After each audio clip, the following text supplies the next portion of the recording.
بنی اسرائیل کو اللہ نے حکم دیا ہفتے کے دن مچھلی کا شکار مت کرو. سمجھ رہے ہیں بات کو؟ قرآن مجید میں وَاتْلُ عَلَيْهِمْ إِذْ يَعْدُونَ فِي السَّبْتِ إِذْ تَأْتِيهِمْ حِيتَانُهُمْ يَوْمَ سَبْتِهِمْ شُرَّعًا وَيَوْمَ لَا يَسْبِتُونَ لَا تَأْتِيهِمْ. ہفتے کے دن اللہ نے شکار سے منع کیا. ہوتا کیا تھا کہ ہفتے کے دن مچھلیاں زیادہ آ جاتی تھیں. اب کوئی بھی کامن سینس رکھنے والا آدمی ہوگا وہ یہ کہے گا نا کہ میرے رب نے ہفتے کو منع کیا ہے اور ہفتے کو مچھلیاں زیادہ آ رہی ہیں تو یہ اللہ کی رحمت نہیں ہے بلکہ یہ اللہ کی طرف سے بولے بھائی آزمائش ہے. وہ یہی سوچے گا نا بھائی اللہ کے اختیار میں ہے نا, اللہ تو جو چاہیں کر لیں. اب اگر اللہ ہفتے کو منع کر رہے ہیں لیکن دریا میں مچھلیاں ہفتے کے دن زیادہ آ رہی ہیں تو کبھی بھی یہ چیز نعمت. دیکھو جب ہم شکار کے لیے جائیں اور اس دن مچھلیاں زیادہ لگ رہی ہوں تو ہم کہتے ہیں آج اللہ کا ہم پہ بہت بڑا فضل ہے. تو نعمت اگر اللہ کی طرف سے مل رہی ہو, چاہے وہ مچھلی کی کس صورت میں مل رہی ہو, چاہے وہ شہد کی صورت میں مل رہی ہو, گوشت کی صورت میں مل رہی ہو, تو حلال نعمت تو کیا ہوتی ہے؟ حلال ہوتی ہے. لیکن اگر اللہ کسی چیز پہ پابندی لگائیں یہ مت کرو اور پھر وہ وافر مقدار میں وہی چیز ملنا شروع ہو جائے تو سمجھ لو کہ یہ کیا ہے؟ عذاب ہے, آزمائش ہے, یہ نعمت نہیں ہے. بنی اسرائیل کے ساتھ ایسا ہی ہوا. اللہ نے ان کو آزمائش میں ڈالا کہ بھئی ہفتے کی دن مچھلی کا شکار نہیں کرنا. پورا ہفتہ کر لیتے بھئی, اتوار بھی کر سکتے ہو, پیر بھی کر سکتے ہو. تو یہ نہیں تھا کہ باقی 6 دنوں میں قحط پڑا رہے گا, ایسا کچھ نہیں تھا. باقی 6 دنوں میں بھی ملیں گی, ہفتے کو اور زیادہ ہو جائیں گی. تو آزمائش ہے. اسی طرح اللہ نے ایک آزمایا ایک اور قوم کو کہ اللہ تعالیٰ کی عادت ہے نا کہ جب آزماتے ہیں نا بعض دفعہ تو وہ چیز بڑھا دیتے ہیں. قرآن مجید میں ہے کہ صحابہ کرام کو اللہ نے فرمایا یا ایھا الذین آمنوا لا تقتلوا الصید وانتم حرم, اے ایمان والو جب تم احرام کی حالت میں ہو تو شکار مت کرنا.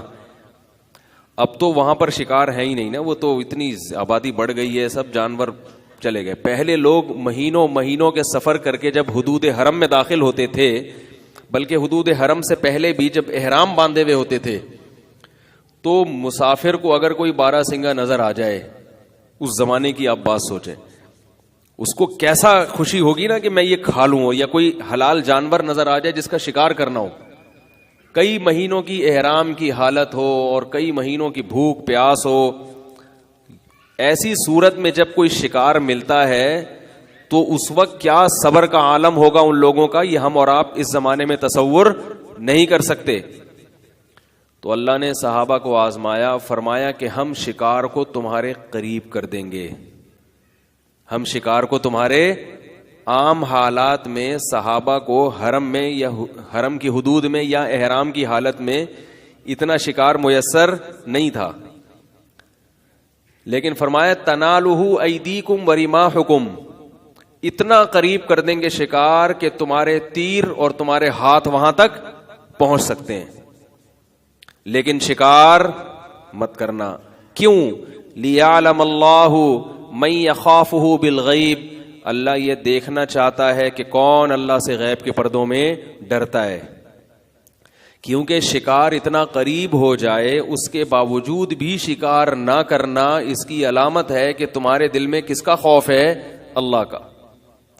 اور فرمایا کہ جس نے شکار کر لیا تو اس کے لیے دردناک عذاب ہے. صحابہ اس آزمائش میں پورے اترے.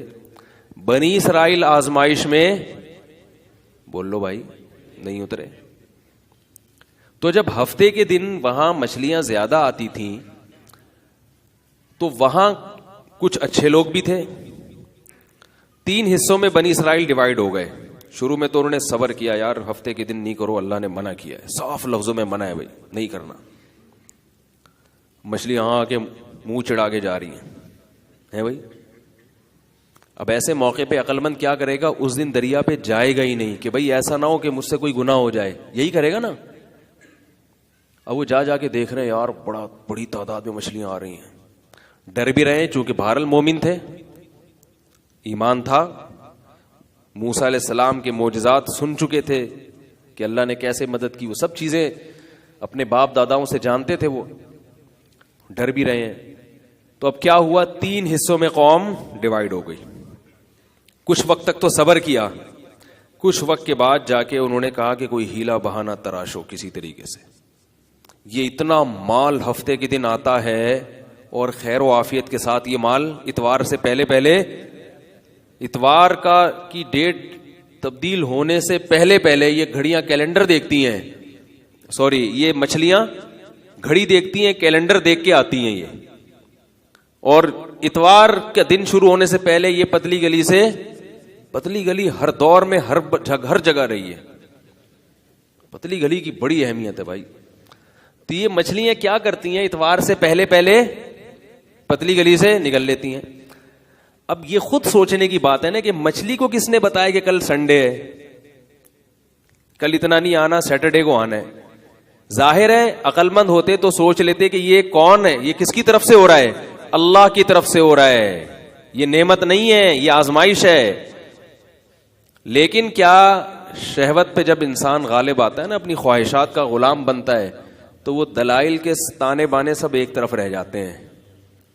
دلائل کہاں رہ جاتے ہیں, ایک طرف. کہتا بس کر لو, بعد میں دیکھا جائے گا, توبہ کر لیں گے, یا یہ کر لیں گے, یوں کر لیں گے.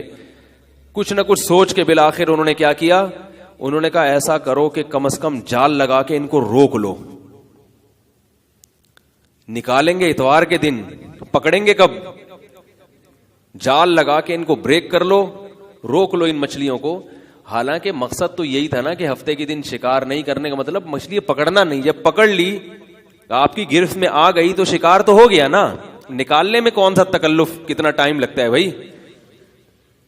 بھائی آپ سے کسی نے کہا یہ مچھلی نہیں پکڑنا, آپ نے کہا نہیں پکڑ رہا, اور چاروں طرف جال لگا کے اس کو رسی ڈال کے آپ نے روک لیا, تو پکڑ تو لیا نا, پکڑ تو لیا اس کو. تو ہفتے کے دن جال لگا کے جمع کر لیتے اور اتوار کو وہ جال کھینچ کے نکال لیتے. برائی پہ کیا لیبل لگایا, جو میں بتانا چاہ رہا ہوں, اچھائی کا, کہ بھئی اب تو ہم ہفتے کو تھوڑی کر رہے ہیں, ہم تو اتوار کو کر رہے ہیں. تو ایک فریق تو یہ تھا جنہوں نے یہ کام شروع کر دیا. دوسرا فریق وہ تھا جنہوں نے اس سے اپنے آپ کو بچا کے رکھا, لیکن انہوں نے تبلیغ بھی نہیں کی. انہوں نے کہا یہ قوم فضول ہے, اس کو سمجھانا بیکار ہے, یہ نہیں مانے گی, بس اللہ کا عذاب نہ آ جائے تو کنارہ کشی اختیار کرو. کچھ نیک لوگ ایسے تھے, جو چند تھے, جو نہ صرف یہ کہ خود بچے بلکہ اس قوم کو بھی بچانے کی کوشش کی. کیونکہ جو مبلغ ہے نا, اس کو تانے ملتے ہیں, اس کو لوگ نہیں چھوڑتے. اس لیے یہ بڑا جہاد ہے کہ ایسے موقع پہ جب قوم ایک طرف جا رہی ہو اور آپ اپنی بساط کے مطابق قوم کو روکنے کی کوشش شروع کر دیں. کیونکہ دشمنی کس سے کریں گے, جو آپ کو روک رہا ہے. جو گناہ نہیں کرتا لوگ اس سے دشمنی, بولو بھائی, نہ اس سے دشمنی کرتے ہیں لوگ, نہ حسد کرتے ہیں, نہ جیلسی, نہ اس کے خلاف یوٹیوب پہ کلپ آئیں گے, کہیں گے بھائی اچھا ہے, نیک آدمی ہے, نماز پڑھ رہا ہے, روزہ رکھ رہا ہے, داڑھی رکھ رہا ہے, اچھا بچہ ہے, بہت اچھا ہے. چھیڑ تو نہیں رہا نا کسی کو. اگر چھیڑنا شروع کر دیں, چھیڑنے سے مراد یہ نہیں کہ بس تبلیغ شروع کر دے, بھئی یہ غلط ہو رہا ہے, میڈیا پہ یہ غلط ہو رہا ہے, یہ ہمارے ملک میں غلط ہو رہا ہے, اسلام کے نام پہ ایک چیز بنی تھی, یہ غلط ہو رہا ہے. وہ یہ بھی نہیں کہ وہ پولیس لے کے پہنچ رہا ہے وہاں پہ, ڈنڈا لے کے, اس زبان سے بیچارہ بول رہا ہو, لوگ نہیں چھوڑتے. کیا ہوا تھا کہ بھئی وہ مچھلیاں دھڑا دھڑ آ رہی ہیں اور پتلی گلی سے نکل رہی ہیں, تو انہوں نے پتلی گلی کو بند کر دیا. بنی اسرائیل نے کیا کیا, پتلی گلی کو بند کر دی. تو کچھ لوگ ایسے تھے جو ان کو روکنے والے تھے. تو میں اس پہ بات آئی تھی یہاں کہ بھئی جو روکنے والا ہوتا ہے نا, اس کے خلاف, کیونکہ وہ کباب میں ہڈی بن رہا ہوتا ہے. تو میں تو اتنا نیک آدمی نہیں ہوں کہ میں کوئی بہت مبلغ ہوں, لیکن کوئی بھی مبلغ ہوگا, کوئی بھی ڈھنگ کی بات کرے گا تو لوگ اس کے خلاف ہوں گے, کیونکہ وہ دم پہ پاؤں رکھ کے معاشرے کی کھڑا ہو رہا ہے. تو میں یہ عرض کر رہا تھا کہ بنی اسرائیل نے کیا کیا کہ وہ مچھلیاں کیا ہوئی, ہاں, تو ایک طبقے نے کیا کیا, ہمت کر کے ان کو باقاعدہ روکنا شروع کیا, مخالفت بھی برداشت کرنی پڑی. جب جو مبلغین تھے, تبلیغ کرنے والے, انہوں نے قوم کو روکا, غلط کر رہے ہو, غلط کر رہے ہو, غلط کر رہے ہو. تو جب بھی آپ کسی کے مزوں پر پابندی لگائیں گے تو اس کو غصہ تو آئے گا. بھائی اتنی مچھلیاں فری پھوکڑ میں مل رہی ہیں اور تسلی سے پھر وہ کباب بنا کے کھاتے ہوں گے. تو جب اللہ بھی مہلت دیتے ہیں کہ بھائی شاید توبہ کر لے، شاید توبہ کر لے، شاید توبہ کر لے، تو جو مبلغ تھے انہوں نے روکا. تو یہ جو درمیانی طبقہ تھا نا، جو گناہ سے بچ تو رہا تھا مگر تبلیغ نہیں کر رہا تھا، قرآن میں آتا ہے اس درمیانی طبقے نے تبلیغ کرنے والوں کو سمجھایا کہ تم ایسی قوم پہ اپنی صلاحیتیں کیوں خرچ کر رہے ہو کہ جن کو اللہ نے تباہ کرنے کا ارادہ کر لیا. لما تعظون قوما اللہ مہلکہم، بھائی ان کے اعمال سے لگتا ہے اللہ اب ان کو نہیں بخشے گا، عذاب آئے گا، تو ایسی قوم پہ وقت ضائع کیوں کر رہے ہو؟ تو جو مبلغ تھے انہوں نے کیا جواب دیا؟ معذرۃ الی ربکم ولعلہم یحذرون، بھائی عین ممکن ہے کہ شاید اللہ ان میں سے کسی کو ہدایت دے دے. قرآن میں آتا ہے نا وذکر فإن الذکریٰ تنفع المؤمنین، مومن کو فائدہ ہو جاتا ہے نصیحت کا. اور کہنے لگے اگر فائدہ نہیں بھی ہوا تو ہم اللہ کے سامنے قیامت میں پیش کر دیں گے، اللہ ہمیں عذاب سے بچا لینا، کیونکہ ہم ان لوگوں کو منع کیا کرتے تھے. قرآن میں اللہ تعالیٰ نے کیا فرمایا کہ جب اللہ کا فیصلہ آیا ہے انجینا الذین ینہون عن السوء، جو لوگ برائی سے روکتے تھے ہم نے ان کو بچا لیا. اور دوسروں کو کیا عذاب دیا؟ فرمایا کہ جب وہ رات کو سوئے ہیں صبح اٹھے فجعل منہم القردۃ والخنازیر، اللہ نے ان کی شکلوں کو بندر اور سور کی شکلوں میں تبدیل کر دیا. اللہ تعالی ہم سب کو اس عذاب سے بچا کے رکھے.